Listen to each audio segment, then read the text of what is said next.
Welcome back, everybody. I get a chance to talk to my buddy who I usually talk to on Facebook Messenger all the time, or I see him in workshops that we take together. We've never had a chance to work together in the scene, so I'm hoping that's going to change very soon. A member of our Chicago acting community and a really good guy, Randy Bernales. Welcome, Randy. Thanks for having me, Alan. It's my pleasure, dude. I can't believe we haven't worked together yet. I know we've been kind of intersecting in all of these different areas of our community, but we haven't been on set together yet. I know, dude. We'll make it happen, though. Yes, we will. So, by the way, I know some of the people, some of the producers that we work together with are listening and watching this. So, guys, let's make it happen. Randy and I need to be in a scene together. So let's go for that. Now, Randy, I don't know if you remember, but to me, it's kind of a funny way that we met, if you will, electronically. Do you remember that particular? Or I'm gonna embarrass you in a second, but do you remember what happened? Please embarrass me. I love getting embarrassed. Excellent. So what happened is that Randy and I kind of were connected on Facebook, as different guys within the Chicago community and girls are connected. And then I saw one of the things that Randy put out, which was a lifestyle shot where he's doing a fitness commercial and he is kind of doing an arm movement with a dumbbell. And I'm looking at the size of those guns and I'm thinking, holy shit. I need to get in touch with Randy and I need to find out how large the guns really are. So I reach out to Randy on Messenger and I'm like, dude, okay, I'm not weird, but how large are your guns? I want to know because I grew up, reading bodybuilding magazines and I was a scrawny kid with tiny shoulders. I was the pear shape. And I started working out and I got myself, into decent shape that I've tried to maintain on and off, certainly off lately, with the exception of a few months. And then I saw that. So like they have to be at least kind of the 18, 19 inch, guns. I need to find out. I need the answer. So I ping Randy and Randy's like, dude, I don't know. I'm not measuring my arms. The people who actually do this stuff, they don't care. It's only the us who want the guns like that actually do care. So that was the way that we started talking first. I don't know if you remember that. I do actually now that you bring that up. Yeah, that was And, really fun. yeah, and the fact that we're still talking just shows that you're a good guy instead of thinking that I'm just some kind of a weirdo, which of course I am. But so We're all weirdos, though. I mean, it's great to embrace, your yeah. your uniqueness and stuff. It's awesome, man. Yeah. I'm trying to. Yeah, my poor wife keeps dealing with my uniqueness for the last 20 years counting. So God bless her. And yeah, the many patient pills that she's taking on a daily basis with me. So given that we kind of went into the arm size, I'm not going to ask you how large they are because I'm sure you haven't measured them since our first discussion. Philip? Yeah, I don't think you did. But how did so for you, did acting start out first or did modeling start out first? Which was the kind of the chicken or the egg, if you will? Definitely acting first. Okay. Kind of started out in community theater. My first musical was South Pacific, and I had like 50,000 roles in it. I was like in every scene, basically, either background or singing, and that kind of, got me into it. And then after that, I just kept auditioning for show after show, and then got into college and did more theater there. The modeling side kind of happened when I signed with an agency, and I didn't know that when you sign with an acting agency, they kind of sign you across the board. So, What? you do everything from theater, film, TV, commercial, and then the modeling side, which I was like, I thought modeling was like fashion modeling, like walking down a runway and stuff. And I'm like, I'm definitely not that tall or that good looking to be on a runway. So I was like, modeling, okay. And then they're like, yeah, like Target ads or catalog ads, things like that. And I was like, oh yeah, I guess those are kind of just normal looking people, and kind of went into that. And then that segued into the whole like hand modeling thing too, which was another thing. I was like, oh yeah, there are ads where they're like showing a product like an iPhone or something like that. So and the money's actually really good for not really doing a whole lot of work. So it's definitely a win-win. Yeah, and again, you're talking hand modeling, so I immediately go to George and Seinfeld. Um, did you ever have to say, okay, well, I mean, obviously this is what I'm doing right now, but on the other hand, you work out a lot. So were any discussions of saying, hey, dude, be careful, you can't work out too hard, or you can't do this because it's going to influence, how your hands look? Yeah, it kind of was kind of a thing because I'm like, I do quite a bit of fitness modeling and then also hand modeling, but I'm just really careful. I don't really wear gloves or anything like that. And then I don't get a whole lot of like calluses at the gym either because I kind of am careful about what equipment I use. Mhm. Back in the day when I was, borderline powerlifting, I would actually put like chalk on my hands and get, that Yeah. kind of, but that was before the whole hand modeling thing. After that, I kind of tailored my workouts to be like more careful of that. So Yeah, but no insurance. You haven't bought any insurance for your hands. not yet. Someday probably, but not yet. Listen, we can joke about it, but this is something that that pays. That's a part of your profession, so it may be worth the thing. I don't know. It's very Uh, true. yeah, Yeah. interesting, very interesting. And you don't wear gloves. Okay, all right. Hopefully, whoever is listening is not going to start hounding you about that after watching this. Um, Yeah, so, someone shared a video. I think I posted a hand modeling ad for I think it was some audio equipment or something, and then someone shared a video of this woman. I guess she's like one of the highest paid hand models in the world, okay. and they showed me the video with her, and she's like telling everyone about how careful she is with her hands and how her hands haven't seen sunlight in like a decade or something like that, and she wears gloves everywhere and moisturizing things, and I'm just like, oh, okay, so that's the next level of it. I'm like, I don't know if I'll go that far, but the information is interesting. Yeah, yeah. It's all sorts of things that we don't really think about, right? Because we're thinking acting is acting, but acting is a lot more than acting. There are a lot of facets to our industry, and you've done commercials that were not just kind of print spots, but you've done commercials, and you've done. Have you done any voiceover work, or is that next on your stuff? I did a bit of VO for an industrial a while back. It's kind of my next step, actually, especially with the pandemic and everything. A lot of stuff is going voiceover.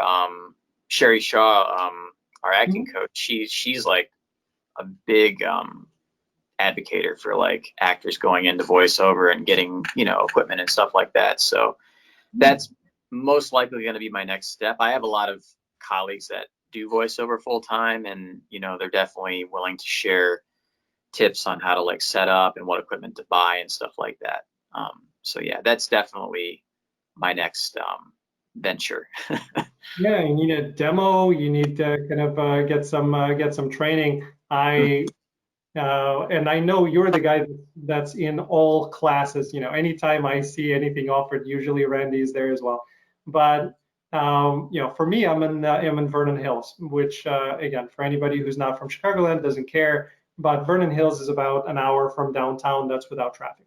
So all of the voiceover classes are usually in Chicago, kind of Rogers Park, and going down to Chicago, which means that normally during the day I can because I work. During the evening I can, but then you're stuck in traffic and it's basically the whole night and you're screwed. Yeah. So I've been trying to get myself up to take voiceover classes, but the schedule never worked out for me. So I'm hoping you can find something that's better for you.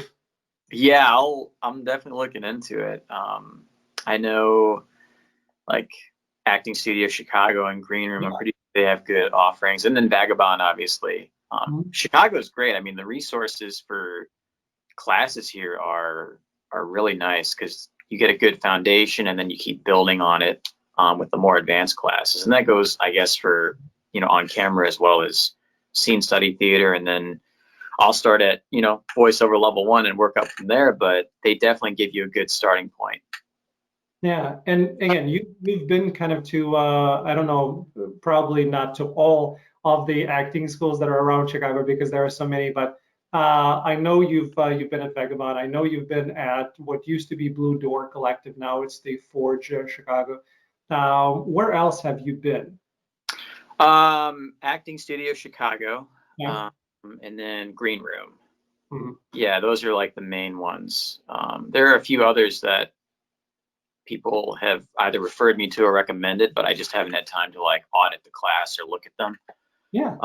But yeah, those are the main ones. And the great thing about it is you're getting instruction from working professionals. You know, like at Vagabond, your teacher is doing an episode of Chicago Fire like the next day, and she's teaching class. So you feel like you're getting that personalized experience that's related to the market you're in. So if you're wanting to audition for any of the Chicago shows and you have a teacher that's already on the show, he or she is going to know exactly the process and is going to like point you in the right direction. So Yeah, I love Vagabond. That's that's been a really good experience for me. I haven't done Green Room. I haven't done again the Acting Studio Chicago just because they have a ton of classes, but they're in the loop. They're they you know are. it's going to take me a while to get there and back, and juggling the schedule didn't work out. But I know they're good. One of the places that I've been to that kind of really opened my eyes was, and now their name escapes me. It's the okay, it'll come back to me. I'll reference it back. But the one school I was going to recommend to you that I'll come back in a minute, and we'll Okay. below this video so they don't get upset about it. So you've done kind of a lot of this work, and then you certainly have done on screen. Now, what would you say is your favorite, and is there a favorite that if you had a chance to do more of one, you'd stick with that as opposed to doing everything else? You mean as far as like theater, commercial Yeah, stuff? theater, commercials, modeling, on screen, kind of, what's the thing that you want to focus on? Definitely TV and film for sure. Especially TV. One of the things a lot of actors have to do is they have to get like, like a co-star credit or a couple co-star credits. It's kind of like a ladder system. You start at the co-star level and then guest star, recur, and then hopefully series regular someday. Right. And understanding the training that goes into each category is critical, because one of the biggest mistakes I made was, especially for co-stars, is I went in and I just made it too much of a thing, and a lot of the casting directors are looking for someone that more or less fits an occupation. One of our one of the guys on your YouTube show, actually, Michael Kostroff, took a class with him, and he specializes in the co-star under fives. And his point of view and tips and tricks on how to go in the room, and just, he's like, don't act or audition for anything. Like, just go in, be the occupation, tell the person what you need to tell them, and that's it. And I was like, that's it? Really? And as soon as I did that, I started getting like more callbacks, more check avails, and I was like, okay, this is working. And yeah, as far as like the training goes for each one, I kind of liken it to a two-way street. There's the fast lane and the slow lane, and for me, the slow lane is like building your craft and your foundation and just being a well-rounded, strong actor. Like, that's, I think, all of our objectives are to do that, to be versatile and to have deep, dedicated work. And then the other lane is, the co-star lane, which is just going in, staying in the line, and getting out. Like, it's really that simple. It's interesting to me, when you go into acting, and I'm not talking you specifically, but just in general, when people go into acting, we think that we have to put on all sorts of hats. We have to discover characters within ourselves, and we have to reference people that we know, and we have to meld it all together, and we have to know the proper technique, and you have to do the camera work, and you have to do all sorts of things. When then you hear casting directors saying, dude, just, you're a postman, right? Just be a postman. You have two lines. It's pointing that way and saying, oh, yeah, he went that way. That's it. You don't need to act. You don't need to show range. Just be that. Just move the story along and get out of the way. And it's so difficult for us because we're spending years honing the craft that we can't get out of our own way. And Michael, who was my first interview on this channel, kind of blew me away by saying, just, focus on the profession. That's it. Yeah. Yep. And Go in, tell the casting director you're under arrest. Like, that's all you gotta do, Yeah. And they either believe you as that person or they don't. And if they believe you, it's likely that you get a call back. If they don't, then they don't. That's it. Yeah. I remember I went to Claire Simon and I had an audition for, I think it was for a PD, and it was, a co-star, a guy that's dying. He gets shot and he's dying. And I'm in a zone. I'm doing this beautiful scene, and I kind of almost, when I'm supposed to fall, I fall. I fell properly and I brace myself, but I fall to the point where they stop the audition saying, "Are you okay?" And I'm like, "Yeah, of course I'm okay." And I'm thinking, that's it, nailed it, perfect. And then never get a call back. So like, just do that, and don't worry about anything, and just don't screw around with it. Just go in, do it, go away, and forget about it. And usually you won't hear anything, which is the other thing that Michael says, which is the first thing that he goes to in his mind when he goes to audition is, "You're not gonna fucking get it." That's it. Yeah. So why worry about it? Just go, do your thing, get out, and don't worry about it. It's so true. Yeah, I mean, I've actually gone into, ever since I read his book and then I listened to him on the Action, the Pursuit of Acting Excellence, that podcast that I recommend every actor to listen to, like Yeah, Chicago, around the world, wherever you are. agreed.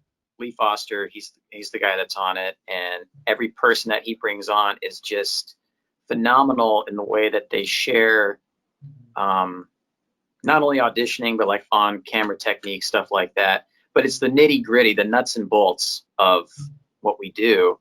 And for years, I mean, you can spend years at an acting conservatory, acting school, taking classes, but until you're up on your feet, going in and auditioning, it's kind of another muscle you got to work and flex around,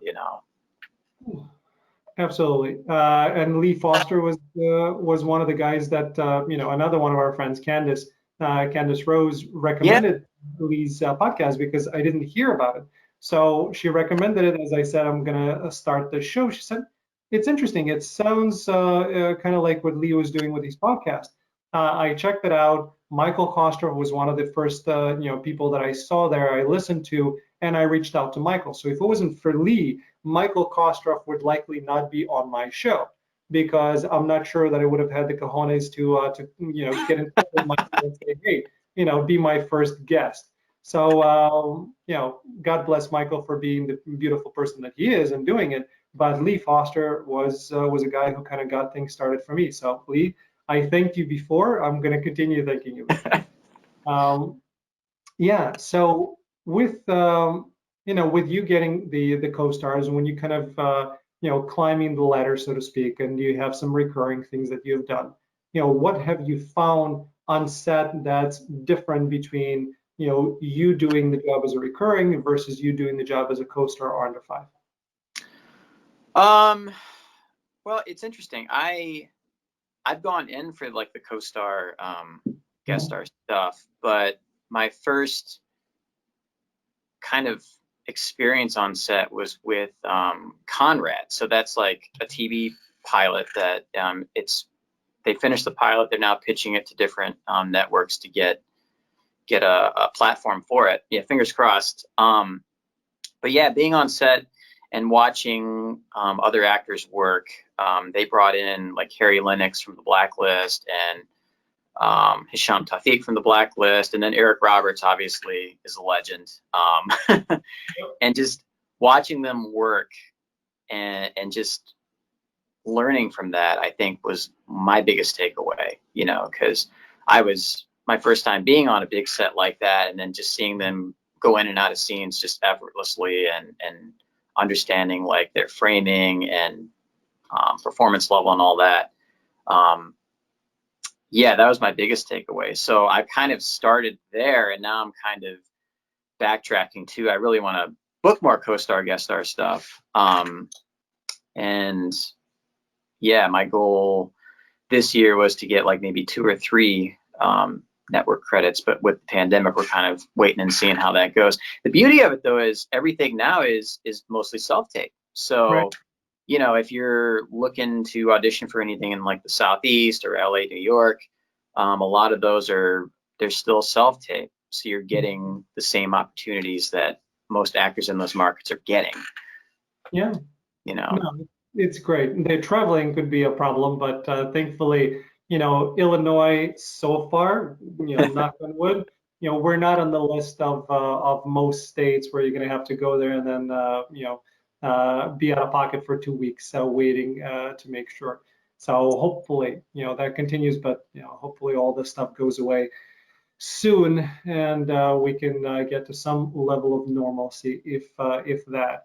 Now, technically, I being in Chicago, right? We're in the secondary market, so for us to get in the series regulars, a lot of the series regulars are going to New York or LA actors. So for us, it's a much harder hill to climb. So it's a possibility that I've heard kind of bounced around, and that as things open up, maybe Chicago actors are going to start getting a little bit more of those roles because New York and LA, guys are not going to be able to fly back and forth due to the restrictions. So, who knows if it's a silver lining, but maybe better opportunities for Chicago guys. That's very true. Yeah, they might create kind of like a bubble system with each Yeah. market, what's shooting in those markets. Yeah, that's actually that's a good point. Yeah, I didn't think about that. So, Claire, PR, guys, if you're listening, we're here. We're here. We're in Chicago. We do not need to quarantine. We're right here and available at a moment's notice. Exactly. Perfect. Okay. Going back to kind of the auditioning for a second, last interview that I did was with Goya Robles, who's on Get Shorty on Epix and Netflix. And Goya said that the way that he landed the audition for not landed the audition, but landed the part, is he went into the audition basically when he kind of got to he was going through so many auditions and not getting anything. He got to the what he calls, and I perfectly relate to it, is the fuck it stage, which is you're just going in and you're just doing your thing and you don't care. You don't care. You're not worried about, okay, am I doing exactly what they want me to do? And you kind of get away from all of the things of what does the casting director want me to do, and you just do you. You do you. You do what feels right. You make a choice. You go with it, and it worked. And they loved it, and they brought it back for a callback. He had nailed that, and then they didn't even have to do a screen test. They just offered him the role. So it was in that moment of you kind of let go. And I think once we get to that moment of letting go, then people start realizing that we're actual human beings and we have things that we can do, and then we start getting calls. So I'm close to getting to that fuck it moment, and I'm close to getting out of my head and just being and having fun. Because I remember you and I were going to workshops, and you keep hearing this, like, why are you doing that? Why are you doing this? And I'm doing this because that's what feels right for me. And I need to do that because that makes sense to me based on what I'm reading and based on what I think the character is going to do that. So what I've learned over, interviewing 60 people or so so far on the show, including, a number of casting directors and taking all the workshops that you and I were taking with casting directors. Casting directors are lovely, lovely people, and they can't agree on pretty much anything. The background that you have right there, it's one of the questions that I asked the casting directors. What is your preferred self-tape background? Some are big advocates of gray. Others hate gray, and they said only blue. If you're not going to do blue, they're not going to look at you. You have another group of people who says blue sucks, and you better not do blue, and just do white.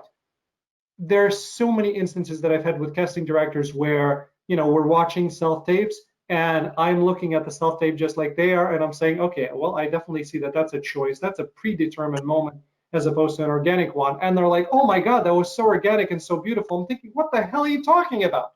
So what I have learned is that all of us are just people. and who knows what's happening in their minds at whatever point in time. And in looking at 3,000 people trying to pick out 5 to submit, you don't know. You can't worry about it. You do your work. You go in there. You do what you think is right. It may work. It may not work, but you're going to feel good about yourself doing it. And that's it. Dude, that's so true. Yeah, your best work is going to come when you're just relaxed and open. Like, to your point, the fuck it stage, when you just take a breath and just let it go and just dive right in. That's awesome, and that really is where a lot of the best work comes in. Some of the most memorable moments on any TV show or film, like the quotes we know, like Jaws, you're going to need a bigger boat, or Blade Runner, when he says all these moments lost in time, like tears in the rain. It's because those actors were so open to their environment and what was going on that the words just came out. They weren't thinking, I have to say this line. It just came out. And the director is like, holy shit, that was awesome, And they usually keep that. And then those are the quotes that we use every day, Yeah, it's just, again, all of the actors keep saying the same thing, that the best actors that they work with, no take is the same. All of the takes are different, and they're trying different things. And some of those things, even after the take, the actor goes like, well, I think that sucked, but I'm glad I tried it. So like, you have all of these opportunities, and they're searching, and they're playing, and they're flexible. And that's where I want to get to. I want to get to that point where I throw it all away and I'm just being, and I'm just playing. And hopefully, you're there already. And if not, then I hope you get there very soon. Dude, it's a constant struggle. Like, some days you're just like nervous and you're sweaty and you're like, why am I that way? There's no reason. Your body just does these things sometimes. And I come from a musical background. Like, I majored in piano, so I'm trying to pull a lot of the technique and ability from that into my acting work. And one of the things, I think it was in an acting book, actually one that Lee Foster recommended. I keep bringing his name up, but Notes to an Actor. Yeah, Notes to an Actor by Ron Morosco. It's hands down probably the best acting book for any actor out there, whether you're experienced or beginning. And the reason why is it's just what it says. It's notes. Like, there's no long form technique or, like years of study. These are things you can just pull out of a hat pretty much. But one of the things he said was you need to find the freedom within the form. And that stuck with me, because freedom within form, well, what's the form? There's different forms, like different tones of a show. You're not going to read for Chicago PD the same way you would read for like an episode of Friends. They're two different things entirely. So you have to identify what the form is and then stretch the freedom in there to find what your creative ability will allow. So for me, it's like if I was playing, Mozart sonata, it's Mozart, it's sonata, there's a form there, but I would not bring my Chopin style to the Mozart. Like, it just wouldn't fit in there. One's romantic, one's classical. So within the Mozart, you have to find the freedom within that form and make the music come alive. So with script, it's like, yeah, black text on white paper. You got to pull those words off the page and make them sing to whatever the tone is, So for me, one of the important things is, if I get a script, know what the style is, know who the writer is, look them up on IMDb, see what stuff they've done in the past. If it's a show that's on, watch an episode or two to get an idea of the flow, the pacing, the timing, who you're talking to. If you're talking to, one of the detectives on Chicago PD, for instance, you kind of know, is this guy a hard ass or is he a softie, good cop, bad cop, that kind of stuff. And that kind of guides your performance level when you're either auditioning, or if you book the part when you're on set, you'll kind of know your relationship to those characters. So yeah, I mean, that's kind of where I'm at. It makes a lot of sense. And I'm now trying to, think in terms of the piano. Talking to Goya, I realized that boxing and acting have a lot in common. And in a scene, the same thing as in a boxing match. there is the same flow, there is the same focus, there is the same reception and change depending on what the other person does. I'm now trying to find those same similes with playing the piano, and you're playing with both hands and you're playing different parts. One part is leading, the other part is adding. So like I'm trying to now utilize that and try to translate into my acting technique. I'm not there yet, but I will. I'll find something. That's interesting. I haven't thought about it that way. Very cool. Yeah, right. Yeah. Very cool. All right. So what's your acting approach? I mean, we've touched upon it, and you're trying to find the freedom within the form, which I love. I'm gonna write that down. Freedom within the form. A little too long for the name of the show, but I'll work on something. So what is your approach in addition to doing your work, in addition to doing kind of your prep and seeing what the right tone is and who you're talking to? What is your acting style, if you will? There are many different techniques, there are many methodologies. Which one do you find that you employ most? Yeah, it's interesting. I feel like a lot of actors take a lot of different schools of acting and kind of make their own technique out of it. There's the old Meisner group versus the, Lee Strasberg group. And Right. yeah, people are like, well, you're either one or the other. I'm like, well, some actors call on both. I mean, I've been Meisner trained. I've also been, I've studied Strasberg, and you kind of pull different techniques from each school and just see what works with the character that you're trying to create, basically. Yeah, I mean, one of the things, I think it was Anthony Hopkins, he said he reads a script like 100 times or something before he even goes into the work. And when I was first starting out, my biggest mistake was I was like, oh, where are my lines? How many lines do I have? I was like, oh, that's not how you do it at all. You're supposed to kind of read it like a story and understand what the scene is about. It's the old thing, what are the given circumstances? That's basically what every actor has at the outset. If you and I have a script and we look at it, it's the exact same script, right? Because we're both looking at it, and the events that happen in the script are the same, right? So understanding exactly what happened in the scene, and I try and tell it like a story. So, if I'm auditioning for, let's say, a 7-Eleven clerk that gets held up, and the script is, doing work, a guy walks in with a gun, points a gun to my head, says, give me the money or I'll blow your fucking head off, and I give him the money, and then he leaves. That's the scene. So I would tell like a story. I'd be like, yeah, I was working closing shift, 10 p.m. I was about to close up, and this masked gunman came in the store. I kind of knew what was going on the instant he came in, so I froze.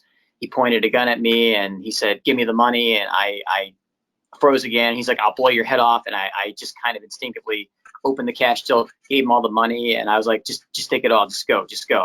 And he's like, took all the money, and then he left, and that's it.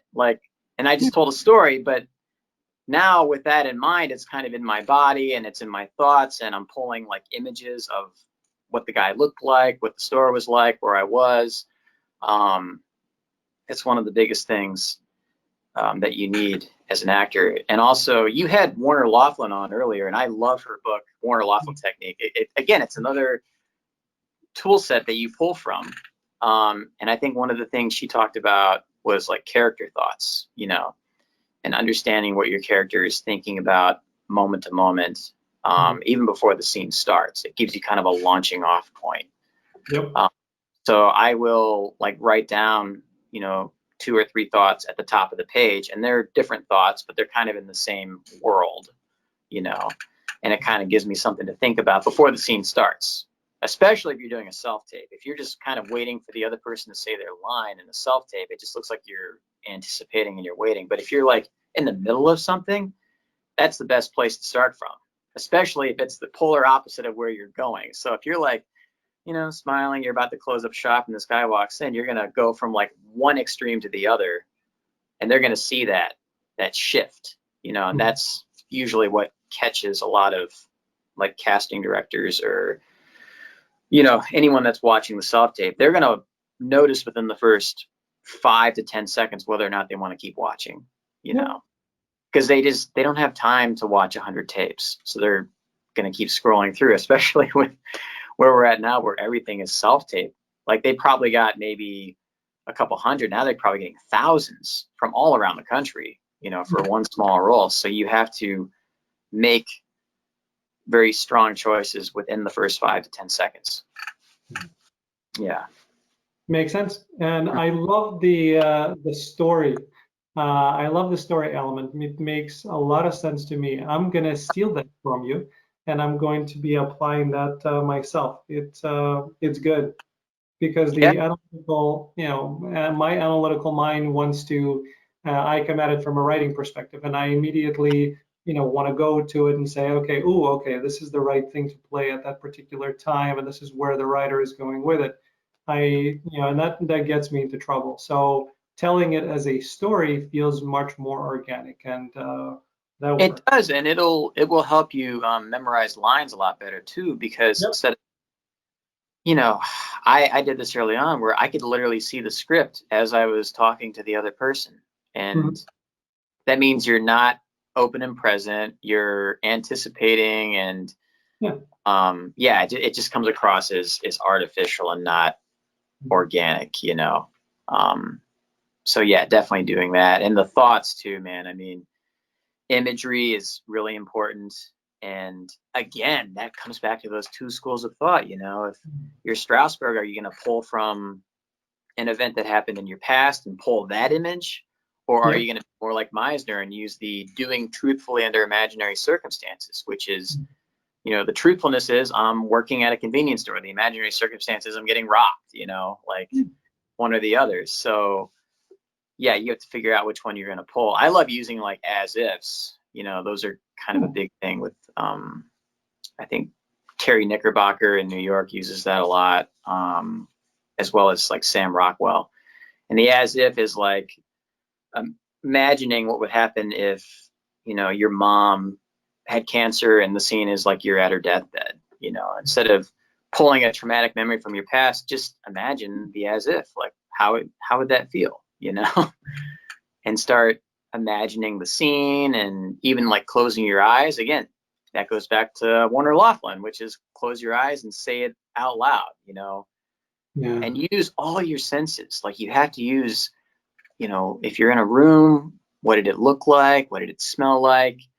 I think scent is one of the biggest things a lot of actors don't use for scenes, you know, especially if you're with like a significant other, imagining like the perfume or the cologne they have and the smell, and it kind of just makes you feel a certain way towards that person. So again, it's just all these acting tools that you just pull out and keep using, and the goal is to never stop learning. You know, that's why, like you and we're on all these classes, we're on all these workshops. I listen to audiobooks, anything on acting, anything on like psychology, anything that could help me in my work.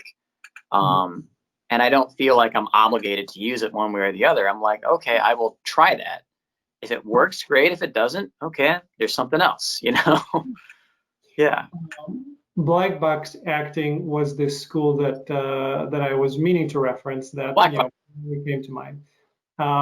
What it did for me is that because I'm analytical, it got me out of my head, because it's using Meisner and viewpoints and other things, and it kind of just got me into a much more free perspective, where I allowed myself, because they're very specific about, you know, using imagination, but also once you're on stage, just going with what you feel at that moment, right? Going with your gut and having that fuck it mentality of I'm here, and if I feel, you know, like I need to be closer to you, I need to be closer to you.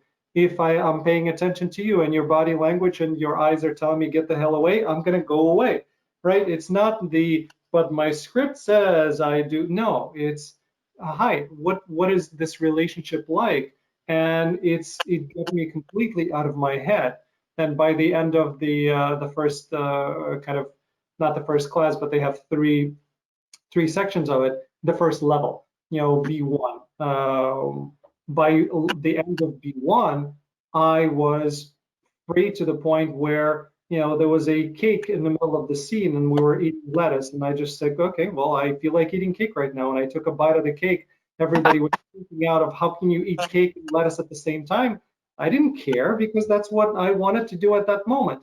And it worked. It was organic and I didn't pre-plan anything.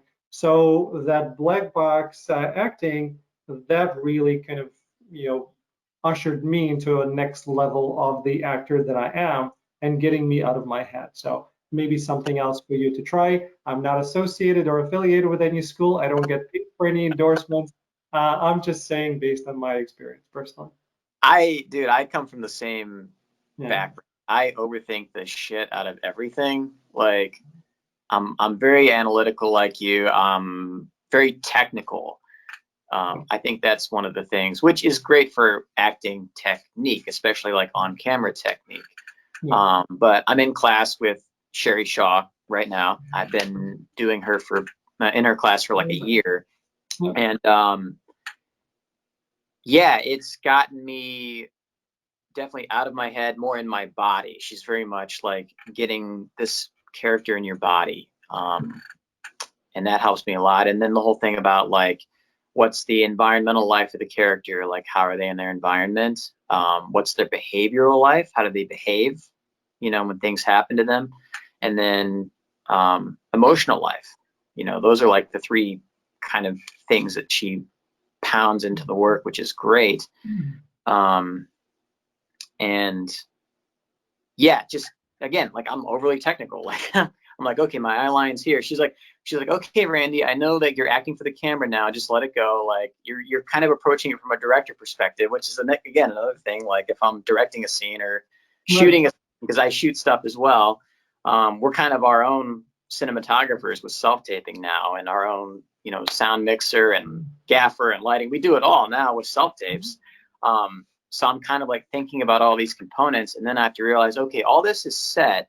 All I have to do is just be open and present and just be in the scene. And that's something I work on. I'm continuously working on, and just being like open and present. I think, especially with emotional scenes, like my biggest pitfall was I would go inward. I would be like thinking about my emotions and thinking about how I'm feeling at the moment. And that's not how we act in real life when we get emotional. No, you're very much relaxed, and it's usually because of some outside condition affecting you. And the more you let that in, the more the emotional stakes are going to rise.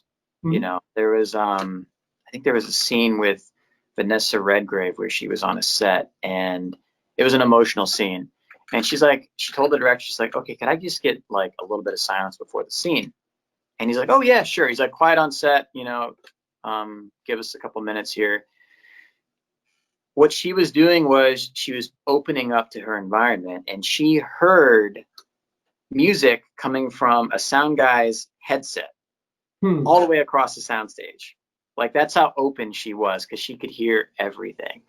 And as soon as I discovered that little tidbit, I was like, okay, so I just really need to just open up and react to what's going on around me, and just let that affect me. To your point, like eating the cake and the lettuce, you were so open to what it is you wanted, what was around you. You're like, fuck it, I want that.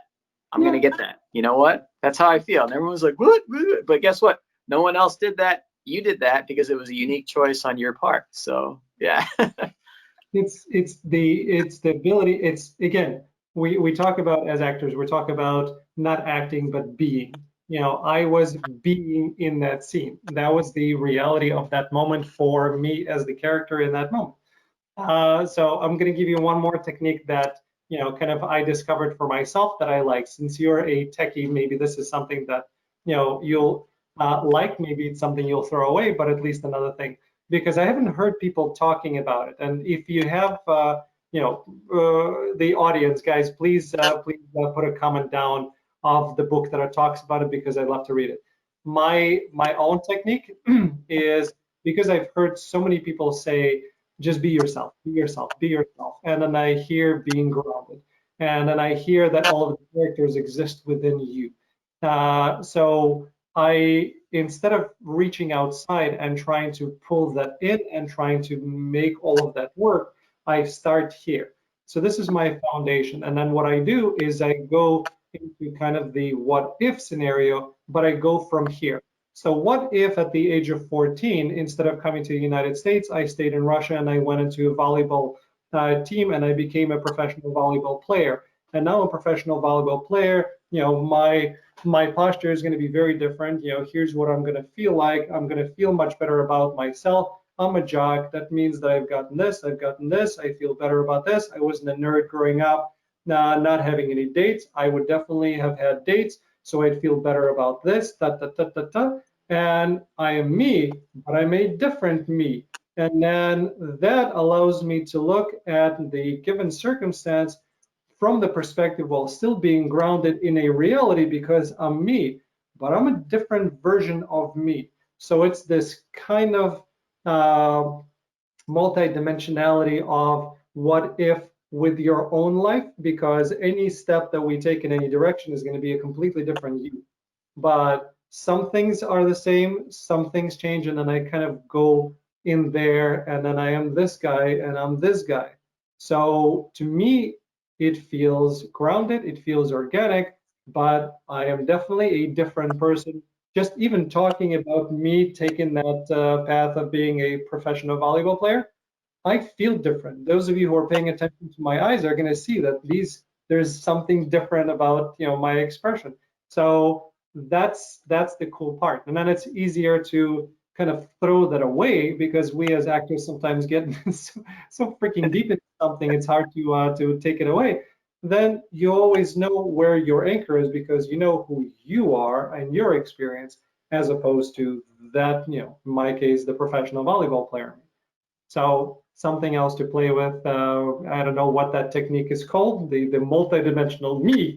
The Alan Weisberg technique. Yeah. So, but something to play with for you if you want. Dude, I totally dig it, man. It's like, instead of pulling the world to you, Yeah.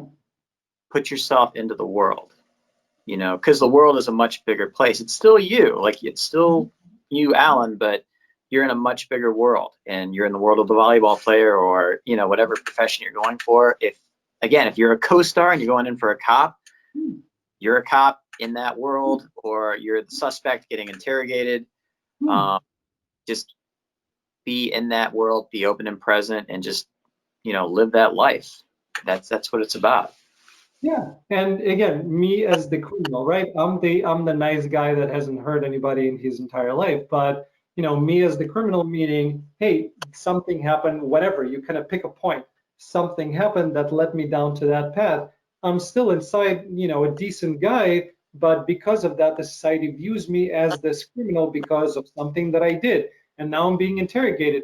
I don't have to worry about what emotion do I have. I have all of those emotions in here already, because I'm misunderstood. I still feel like I'm a good guy. The society doesn't care. Like there's all of this stuff readily available. And then your imagination really has a chance to play, because it feels real and you have something to piggyback off, and then it just goes wild in whatever direction. So like that's, going forward. And I kind of have been, bouncing around with that and learning other techniques, but going forward, this is my approach. Yeah, that's great, and it's good that you know that works for you too. Sometimes if someone's preaching to me a technique or a style, and they're like, "This works for me. It gets me, into the room. I book tons of shit with this technique." I'm like, "Okay, I'll try it." And I'm trying. I'm like, "That doesn't work for me. I don't get that." Yeah. Randy, I haven't booked shit with this technique because I haven't tried using it, because I've been using other techniques. Now, moving forward, and this is what? This is September 10th of 2020. So this is Alan starting with this technique. We're going to see what that means and how well I'm able to execute it. But even just going on this kind of little journey with you and explaining it, the emotions, everything is there. Everything is there, and I feel it, and it doesn't have to be forced. It doesn't have to be thought. And anything that I don't have to think, that I can just be, for me, that's the key. So we'll find out. Yeah, And I'll let you know if I'm able to land anything with this one. yeah. Just bring your humanity to the role. You know, that's where the truthfulness, you know, comes from.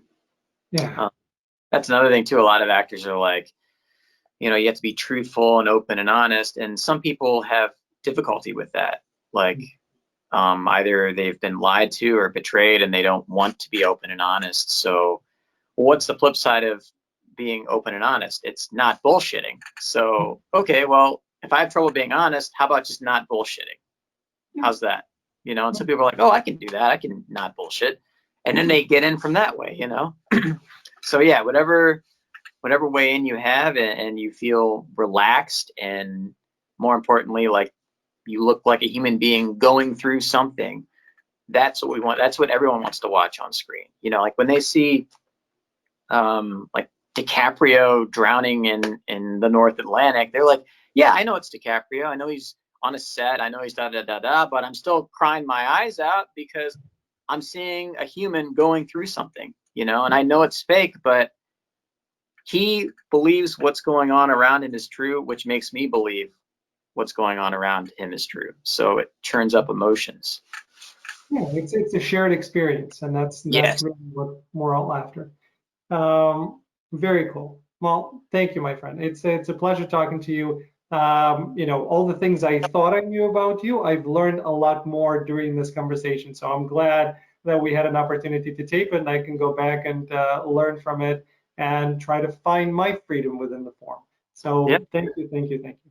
Likewise, I learned a lot from you as well. And with every guest you have on your show, it's just, you know, you're sharing so much information. And I feel like a lot of not just actors, but anyone in the industry, if they, you know, watch your show and listen to what the stories are and stuff, there's so many takeaways from it. So Yeah, the community you've built, yeah, I'm very appreciative of that. So thank you. it's we're all in this together, and that's kind of why I'm doing it. You know, I keep on saying, you know, I know you guys love acting as much as I do, and that's why I'm doing this. But that's reality, right? It's not just shtick, and it's not just a cool line that I thought of at the very end, which I like, by the way. It's the thing, right? You know, I'm not getting paid for this. This is, you know, this is not on Netflix. You know, I'm not getting a huge paycheck. This is my office. That's a real background, and I have a couple of lights out here. So I'm doing this and I'm spending this time talking to people because I'm learning and I want value for you as the consumer. So, you know, whoever is watching, thank you very much. And again, thanks, Randy. I appreciate it. Hopefully, we're going to get on set and we get a chance to kind of try all of our stuff out. And, you know, I look forward to that day. I look forward to it as well. Thank you.